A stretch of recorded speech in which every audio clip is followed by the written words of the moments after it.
Ei pessoal, aqui é a Thalita, bem-vindos à Casa da Coruja. E hoje a gente vai falar sobre o clássico americano E o Vento Levou, da Margaret Mitchell.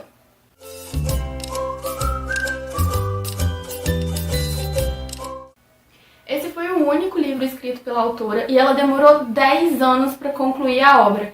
Ela escreveu ele de 1926 até 1936. Mas todo esse trabalho valeu a pena, porque logo no ano seguinte da publicação ele já ganhou o Prêmio Pulitzer e o National Book Awards. Além disso, ele teve seus direitos de imagem vendidos para sua adaptação cinematográfica, que teve o mesmo nome e fez tanto sucesso quanto o livro. Essa é uma história que vai atender a todos os gostos. Ela tem guerra, tem relacionamento amoroso, tem turbulência social. Algumas pessoas questionam os problemas sociais levantados no livro, falando que a autora passou muito superficialmente pela questão da escravidão. Mas eu acho que a gente tem que contextualizar a obra. A autora escreveu a obra do ponto de vista de uma menina que nasceu numa família escravagista em pleno sul dos Estados Unidos durante a escravidão. Então, para ela, fazia sentido ela falar com uma certa normalidade a respeito da existência de escravos. Eu não acho que a autora estava falando que era normal, mas estava inserido naquele contexto. Então cabe a nós, leitores, lendo este livro em 2020, entender que aquilo era uma situação da época e criticar essa situação da época. Nesse livro a gente vai acompanhar a história da inesquecível Scarlett O'Hara e ele vai se passar durante dois períodos bem importantes na história dos Estados Unidos, que foi a Guerra de Secessão e o período da Reconstrução. A Guerra de Secessão ela foi uma guerra entre os estados do norte e do sul dos Estados Unidos, deflagrada principalmente pela questão escravagista. O norte queria a abolição da escravidão e o sul, que era onde estavam os estados escravagistas, queria a continuação do regime. Essa guerra vai ser muito devastadora, principalmente para os estados do sul, que eram estados agricultores e que dependiam da mão de obra dos escravos. Então, com a guerra, vai começar a faltar suplemento para a agricultura, vai começar a faltar a mão de obra em si, e isso vai levar muitas famílias à falência, e uma dessas famílias vai ser a da nossa protagonista, da Scarlett O'Hara. A história vai começar bem quando a guerra é declarada. Então a gente tem um leve vislumbre de como era a vida da Scarlett antes, com muita riqueza, muita fartura, com tudo que ela queria, assim, na palma da mão dela. E a gente vai acompanhando a decadência da família dela e como ela vai ter que amadurecer durante esse período para conseguir sobreviver. No começo da história a gente vai ser apresentado aos 4 personagens principais. E, gente, acompanhe aqui comigo porque é uma bagunça digna de novela mexicana. A gente tem a Scarlett O'Hara, que é essa menina mimada, voluntariosa, que está acostumada a sempre conseguir o que ela quer. Ela vai ser apaixonada pelo Ashley Wilkes, que tem uma personalidade bem diferente da Scarlett. Ele é meio Maria vai com as outras, sabe? Pra ele tá tudo bem, ele faz o que a família manda, ele não se impõe, ele nunca faz com que sua vontade prevaleça. A família dele vai acabar arranjando um casamento de conveniência pra ele, e apesar dele falar que ele gosta da Scarlett, ele vai aceitar esse casamento simplesmente porque é o mais fácil pra ele fazer. A esposa dele vai ser a Melanie. Ela é amigável, simpática, todo mundo ama ela, todo mundo fala bem dela, é o exemplo da menina perfeita. E apesar dessas diferenças de personalidade tão fortes, ela vai acabar desenvolvendo uma amizade muito grande pela Scarlett.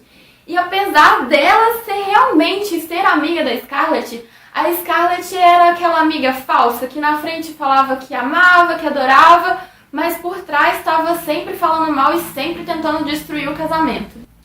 E aí, se esse triângulo amoroso não fosse o suficiente, a gente ainda tem o Rhett Butler. Ele é aquele cara mulherengo, galanteador, que tem uma personalidade meio duvidosa. Ele vai conhecer a Scarlett logo no início do livro e vai se encantar por ela. Mas como os dois têm uma personalidade muito forte e até mesmo muito parecida, a Scarlett vai detestar ele, porque ele vai ser aquela pessoa que vai confrontar ela, que não vai dar o que ela quer. Então, pra ela, é ódio à primeira vista. E aí, a gente tem formado um segundo triângulo amoroso nessa história. Rhett, que ama a Scarlett, que ama a Ashley. Todos esses relacionamentos, eles vão ser o que vão impulsionar a história. Grande parte dos acontecimentos do livro, tirando a guerra, né, que é o pano de fundo de tudo, eles vão acontecer porque os personagens vão estar tentando ficar com quem eles amam ou tentando destruir o relacionamento do outro. E apesar disso tudo, apesar de ter tantos relacionamentos do livro, o livro falar tanto do amor não correspondido da Scarlett, ou do amor e ódio do Rhett da Scarlett, e de ele ser descrito como a maior história de amor de todos os tempos, eu acho que essa história é muito mais do que uma história de amor. Ela é uma história de superação, de reinvenção da personagem da Scarlett. Com a Guerra Civil, a família dela vai entrar em decadência total, ela vai ter o seu mundo completamente revirado. Aquele futuro que já estava reservado para ela, de se casar com outra pessoa rica, de ter todo o seu futuro, sua fortuna assegurada, acabou do dia para a noite. Então ela tem que se virar, correr atrás do seu próprio sustento, arrumar um jeito de ganhar dinheiro, porque senão ela vai morrer de fome. E esse desenvolvimento que a autora faz da personagem é muito incrível, porque a gente realmente consegue vê-la como uma garotinha mimada, sem experiência nenhuma de vida no início do livro, e a gente vai acompanhando como todos os eventos, todos os acontecimentos que ela vai passando no decorrer da sua vida vão fazendo com que ela amadureça, vão fazendo com que ela cresça. E é um crescimento muito realista, é um crescimento que uma pessoa real mesmo poderia passar por ele. Ela não simplesmente do dia pra noite, ok, agora eu tenho que começar a trabalhar e eu vou ser uma pessoa boazinha pra todo mundo me ajudar. Não, ela não perde os traços da personalidade dela, ela continua sendo uma pessoa forte, uma pessoa voluntariosa, mas ela aprende a dosar isso e ela aprende a usar isso a seu favor pra ela conseguir dinheiro, pra ela conseguir trabalho, pra ela conseguir recuperar a sua fazenda. A Scarlett O'Hara é com certeza um dos melhores personagens que já foram escritos na literatura. Quanto ao relacionamento presente no livro, o amor da Scarlett pelo Ashley é bem aquele amor romântico que a gente vê nos livros, sabe? Que você idealiza o outro, que o outro não tem nenhum defeito, mas é um amor proibido, porque ele é casado, então é um amor fadado ao fracasso. Por outro lado, o relacionamento da Scarlett com o Rhett é o completo oposto. Apesar dele ser encantado pela personagem desde o primeiro momento que ele viu ela, ele nunca passou por cima dos defeitos dela.